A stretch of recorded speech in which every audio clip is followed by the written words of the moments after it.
Hello everyone, my name is Raman and welcome to C Raman Luthra classes. अभी आप और मैं पढ़ रहे हैं सिडबी के grade A and grade B examination के लिए। आपका एग्जामिनेशन बहुत ही करीब है। इस संडे 22 दिसंबर को आपका एग्जामिनेशन करवाया जाएगा। सबसे पहली एडवाइस मेरी उन स्टूडेंट्स को है जो इस समय हार मान चुके हैं और इस एग्जामिनेशन के लिए नहीं पढ़ रहे और वो एग्जामिनेशन में अपीयर नहीं करेंगे। तो सबसे पहली एडवाइस उनको है कि आप जरूर इस एग्जामिनेशन के लिए अपीयर करें और ये लास्ट 4-5 दिन को यूटिलाइज करें और अच्छे से प्रिपेयर करके जाए, एक चांस दे। मैं ऐसा इसलिए बोल रहा हूँ क्योंकि मेरे को ऐसा लगता है कि कट ऑफ का नंबर काफी कम जाना चाहिए। ये कट ऑफ का नंबर क्यों कम जाना चाहिए, तो इसके दो रीजन है। एक, जो एग्जामिनेशन का पैटर्न है वो बहुत डिफिकल्ट है। इस पैटर्न को हम डिस्कस करेंगे। उसके साथ साथ आपको जो टाइम दिया गया प्रिपेयर करने के लिए वो काफी कम है। तो ये दोनों फैक्टर्स हैं, इसकी वजह से कट ऑफ कम जाएगी। एग्जैक्ट कट ऑफ क्या आ जाएगी वो तो नहीं बता सकते, उसका एक अनुमान लगाया जा सकता है जब आपका एग्जामिनेशन हो जाएगा। अगर आपके एग्जामिनेशन की पैटर्न की बात करें तो इसमें 7 सब्जेक्ट्स के ऊपर आपसे क्वेश्चन पूछे जाएंगे। अब 7 सब्जेक्ट्स को दो फेज में डिवाइड करा गया है। आपका एग्जामिनेशन एक ही होगा बट आपके सिलेक्शन के रिस्पेक्ट में दो फेज बनाए गए हैं। ये क्या फेज है? एक है क्वालिफाइंग नेचर के सब्जेक्ट्स जिसमें quants, reasoning, English and computers आता है। और ये क्वालिफाइंग इस तरीके से नहीं है कि पूरे आपको चारों सब्जेक्ट से कोई क्वालिफाइंग मार्क्स दे दिया। यहाँ पे हर एक सब्जेक्ट को आपको क्वालिफाई करना पड़ेगा। ऐसा नहीं है कि आप क्वांट्स में 0 ले आए और रीजनिंग, इंग्लिश, कंप्यूटर में आप फुल मार्क्स स्कोर कर ले तो आपका सिलेक्शन हो जाएगा, आपको ये वाला फेस क्लियर करने देंगे। आपको क्वांट्स में भी मिनिमम मार्क्स लेकर आने हैं। और मुद्दे की बात है कि मिनिमम मार्क्स कितने हैं ये नहीं बताया गया। अब ये तो हम बहुत कंजर्वेटिव होके बोल रहे हैं कि आप 40% मार्क्स को टारगेट करें हर एक सब्जेक्ट के अंदर। अगर इनको 1250 लोगों को लेके जाना है अगले फेज के लिए तो कहीं ना कहीं 40% पर सब्जेक्ट में भी बहुत ज्यादा नंबर है। तो यहाँ पर आपका नंबर कम रहना चाहिए। कट ऑफ कितने वो मैं नहीं पता बट फिर भी आप 40% को जरूर टारगेट करेंगे। उसके बाद जो नेक्स्ट फेज है आपका वो है मेरिट सेक्शन वाला। यहाँ पर आपने क्वालिफाई अगर कर लिया इस 4 सब्जेक्ट्स को तो यहाँ पर बात खत्म। आपको जो फेज 2 के लिए बुलाया जाएगा उसके अंदर 3 सब्जेक्ट को देखा जाएगा। एक जनरल अवेयरनेस जिसमें 20 क्वेश्चन रहेंगे, एमएसएमई जिसमें 30 क्वेश्चन रहेंगे एंड स्पेसिफिक स्ट्रीम जिसमें आपके 50 क्वेश्चन रहेंगे। यहाँ पर जिसके ज्यादा मार्क्स होंगे उन्हीं को फेज 2 के लिए बुलाया जाएगा और यहाँ पे 1250 स्टूडेंट्स को बुलाया जाएगा फेज 2 के लिए। ये पहले से डिक्लेयर कर दिया गया है कितने टाइम्स बुलाना है वैकेंसी के। ठीक है जी। अब आपको एमएसएमई, स्ट्रीम स्पेसिफिक और जनरल अवेयरनेस में क्या प्रिपेयर करना चाहिए हम उसको डिस्कस करेंगे। जो आपका quants, reasoning, English and computers है तो कंप्यूटर्स के रिस्पेक्ट में आप अच्छे खासे एमसीक्यूज को अटेम्प्ट कर लें तो वो इनफ है। यहाँ पर हमने 350 एमसीक्यूज अप्रॉक्स करवाए हैं। क्वांट्स, रीजनिंग, इंग्लिश ये प्रैक्टिस से ही आता है। अगर आपको लगता है कि आपका ये पार्ट अभी क्लियर नहीं है तो जरूर आपको इन 3 सब्जेक्ट्स को प्रैक्टिस करना चाहिए। ठीक है जी।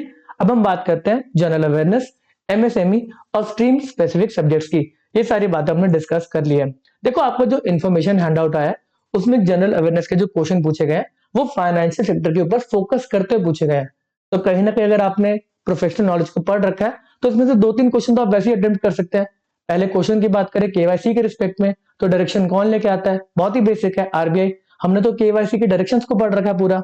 इसके बाद ये थोड़ा सा आपका जनरल अवेयरनेस का क्वेश्चन हो गया जिसे आप तुक्का लगा सकते हैं। यूनियन एग्रीकल्चर मिनिस्टर ने लॉन्च करा नावकास्ट को, तो नावकास्ट का कौन सी सर्विस प्रोवाइड करता है, तो कहीं ना कहीं आइडिया लग रहा है एग्रीकल्चर रिलेटेड है तो वेदर अलर्ट से प्रोवाइड करेगा। बाकी कहीं ना कहीं क्वेश्चन काफी इजी है, कोई डिफिकल्टी लेवल नहीं है। यहाँ पे दे दिया कि आईआरडीए के अंदर आई का मतलब क्या है, तो यहाँ पर आपका insurance regulatory and development authority है। इसके बाद एनईएफटी, हमने पेमेंट सिस्टम को बहुत डिटेल में पढ़ रखा है। एनईएफटी की फुल फॉर्म पूछ रहे हैं तो यहाँ पे national electronic fund transfer mechanism है जहां से आप पैसे को ट्रांसफर कर सकते हैं। मतलब इजी लेवल के क्वेश्चन यहाँ पे जीए में दे रखे हैं। अच्छे खासे नंबर आप स्कोर कर सकते हैं। जीए के रिस्पेक्ट में आपको अप्रोक्सीमेटली 500 एमसीक्यूज प्रैक्टिस करने चाहिए लास्ट 3 मंथ्स के। और यहाँ पर भी focus banking, financial sector and economic and social issues रहने चाहिए। ये आपको एमसीक्यूज ऑलरेडी कोर्स में प्रोवाइड कर दिए गए नोट्स के साथ साथ, काफी है, इससे ज्यादा नहीं करना। ठीक है। इसके बाद आता है आपका एमएसएमई और स्ट्रीम स्पेसिफिक। ये इंफॉर्मेशन हैंडआउट के क्वेश्चन है। एमएसएमई के रिस्पेक्ट में 2 क्वेश्चन आपको इन्फॉर्मेशन हैंडआउट में दिए गए हैं। पहला क्वेश्चन एमएसएमई एक्ट है। सबसे पहला लेक्चर ही हमारा एमएसएमई एक्ट के ऊपर था और यहाँ पे जो क्वेश्चन दे रखा है, which of the following is responsible for making decision on delayed payment to micro and small enterprise as per MSME act. तो यहाँ पे आपको KVIC, MSEFC, SIC, NBM, SME, ये आपको सारे के सारे इंफॉर्मेशन ऑप्शंस में दे रखे हैं।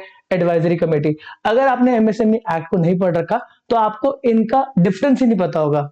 ये सेम क्वेश्चन हमारे MCQ के अंदर ऑलरेडी पहले से दे रखा है, जो सबके लिए ओपन था अटेम्प्ट करने के लिए। जब ये लेक्चर लिया गया था तभी इस टेस्ट को ओपन कर दिया गया था।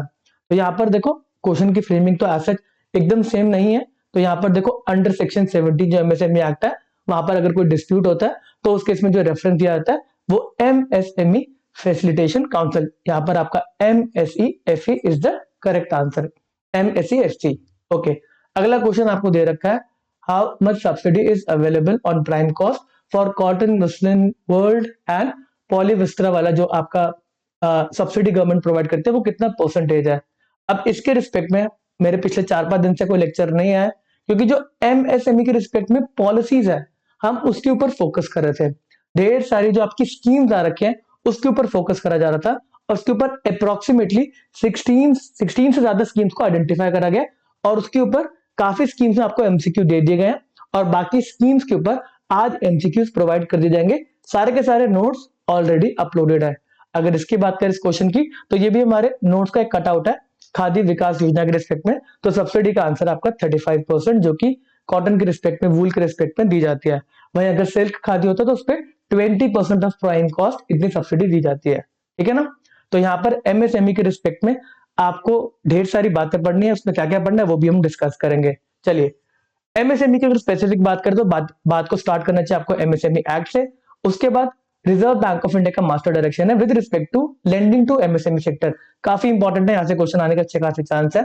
माइक्रो फाइनेंस लोन से काफी एग्जामिनेशन में क्वेश्चन पूछे गए हैं। सिडबी का आपका एग्जामिनेशन है, तो लगता है कि माइक्रो फाइनेंस से भी क्वेश्चन आना चाहिए, भी डायरेक्शन है रिजर्व बैंक ऑफ इंडिया की। उसके बाद अलग अलग स्कीम्स, इसमें इंपॉर्टेंट स्कीम्स है CGTMSE, मुद्रा, ट्रेड्स, साथ ही साथ जो आपका SME का एक्सचेंज है जिसके बारे में इंफॉर्मेशन सेबी की वेबसाइट पे, ये भी कहीं ना कहीं इंपॉर्टेंट है। यहां से भी मैं एक्सपेक्ट कर रहा हूं कि क्वेश्चन आने चाहिए। और इसके बाद ढेर सारी स्कीम्स जो MSME सेक्टर की है, आपको इंफॉर्मेशन हैंडआउट में क्वेश्चन दिख गया, आप एक्सपेक्ट करें कि एग्जामिनेशन के अंदर भी यहां से क्वेश्चन दिखेगा स्कीम्स के अंदर से। अगर आपने स्कीम्स को प्रिपेयर नहीं करा इस समय, तो एक बहुत ही बढ़िया डॉक्यूमेंट MSME का जो मिनिस्ट्री ऑफ MSME है उसकी वेबसाइट पे अवेलेबल है। अगर मैं आपको वो डॉक्यूमेंट दिखाऊं तो वो ये डॉक्यूमेंट है, इसको मैं टेलीग्राम चैनल पे भी शेयर कर दूंगा, आपको भी मिल जाएगा अगर आप वेब पे जाके सर्च करेंगे। अगर आपके पास इस समय टाइम नहीं, आपने नहीं पढ़ रखा, तो सिर्फ इस डॉक्यूमेंट को पढ़ के चले जाए, काफी है। मेरे को लगता है आपके एग्जामिनेशन में क्वेश्चन यहाँ से हिट कर जाएंगे इस डॉक्यूमेंट से। सिर्फ 58 पेजेस का डॉक्यूमेंट है। चलिए बाकी बातों को डिस्कस करते हैं। इसके बाद स्ट्रीम स्पेसिफिक की बात करें तो यहाँ पर आप एक्सपेक्ट करें रेशियो आंसर से क्वेश्चन पूछे जाएंगे। 50 क्वेश्चन है यार, 50 क्वेश्चन में रेशियो के क्वेश्चन होने चाहिए। ऐसे भी एग्जामिनेशन हुए हैं जहां पर मेजोरिटी क्वेश्चन रेशियो आंसर से थे। अगर हम अपने कोर्स की बात करें तो यहाँ पर अप्रोक्सीमेटली आपको 135 क्वेश्चन प्रैक्टिस करने के लिए दिए गए हैं, जो MCQ के फॉर्मेट में। ठीक है ना। तो रेशियो आंसर के अंदर हर एक पार्ट को बहुत अच्छे से कवर कर रखा है। इसके बाद IRAC नॉर्म्स, यहाँ पर आपको 40 क्वेश्चन दिए गए, जहां पर NPA की बात करेंगे, नॉन परफॉर्मिंग एसेट की। PSL के ऊपर आपको 45 क्वेश्चन दिए गए, यहाँ पर लेक्चर भी ऑब्वियसली दिया गया हर एक चीज के ऊपर। तो PSL भी बहुत एक इंपॉर्टेंट टॉपिक है। इसके बाद KYC पे क्वेश्चन आना ही आना है, इसके ऊपर 25 क्वेश्चन को ऐड कर दिया गया है। NBFC की बात करेंगे, अलग अलग टाइप के NBFC, उनकी फाइनेंसिंग, अलग अलग टाइप के बैंक, इसके ऊपर भी क्वेश्चन आने के अच्छे खासे चांसेस है, इंपॉर्टेंट टॉपिक है। तो यहाँ पर 50 क्वेश्चन आपको करवाए गए। इसके बाद असेसमेंट ऑफ लोन, ये एक इंपॉर्टेंट एरिया, यही मेन काम है आपका। तो यहाँ पे CC, OD का assessment, packing credit, export finance, ये 10 टॉपिक है आपके। और यहाँ पर आपको अप्रोक्सीमेटली 200 MCQs प्रोवाइड करे गए लेक्चर के समेत, लेक्चर नोट्स, उसके बाद ये 200 तो MCQs है, जो कि अपने आप में इनफ है इस पार्ट को कवर करने के लिए। इसके बाद कुछ एडिशनल टॉपिक भी, एक बेजल का टॉपिक है, स्पेसिफिकली मेंशन नहीं है, बट बेजल से भी क्वेश्चन पूछे जा सकते हैं। देखो 50 क्वेश्चन है, ऐसा तो नहीं है कि 50 के 50 क्वेश्चन इन टॉपिक से बन जाएंगे, बट मेरे को ऐसा लगता है कि इन 50 क्वेश्चन में इन टॉपिक से क्वेश्चन जरूर आने चाहिए। ठीक है जी। तो अगर इनमें से कोई टॉपिक रह गए तो जरूर आप पढ़ के जाएंगे। और MSME के अंदर काफी अच्छी चांस है कि 30 क्वेश्चन में से काफी क्वेश्चन इन टॉपिक से ही हिट करने वाले हैं। ठीक है ना। चलिए GA की बात करेंगे, जनरल अवेयरनेस की। तो लास्ट 3 मंथ्स के आप GA कर लें, यहाँ पर एटलीस्ट आप 500 MCQs अगर अटेम्प्ट कर लेंगे तो काफी है। ऑलरेडी आपके कोर्स में ये एडेड है। इसके अलावा कुछ करने की जरूरत नहीं, टाइम भी कम है। इस समय आपका फोकस होना चाहिए कि जितने ज्यादा एमसीक्यूज अटेम्प्ट कर सके। जहां पर टॉपिक नहीं आता वो टॉपिक को मत पढ़ो, सिर्फ एमसीक्यूज को अटेम्प्ट करो और एग्जामिनेशन देने चले जाओ। अगर आपको कोर्स को रेफर करना है, इस समय लास्ट भी पीएनबी का एग्जामिनेशन हुआ था, कुछ दिन पहले लोगों ने कोर्स में एनरोल कराया था, एमसीक्यूज को अटेम्प्ट करा था और उनका एग्जामिनेशन निकला था। इसलिए मैं आपको बता रहा हूं कि अगर आपको मेरिट सेक्शन के कोर्स में एनरोल करवाना है तो आप एनरोल करवा सकते हैं एमसीक्यूज के लिए सिर्फ, क्योंकि लेक्चर देखने का टाइम तो अब नहीं है। एमसीक्यूज को अटेम्प्ट करें, रट्टा मारे, अगर नहीं आता तो रट्टा मार के एग्जामिनेशन देने चले जाए। क्या पता आपका एग्जामिनेशन निकल जाए और फिर हम आपसे मिले मेंस के एग्जामिनेशन की प्रिपरेशन के लिए।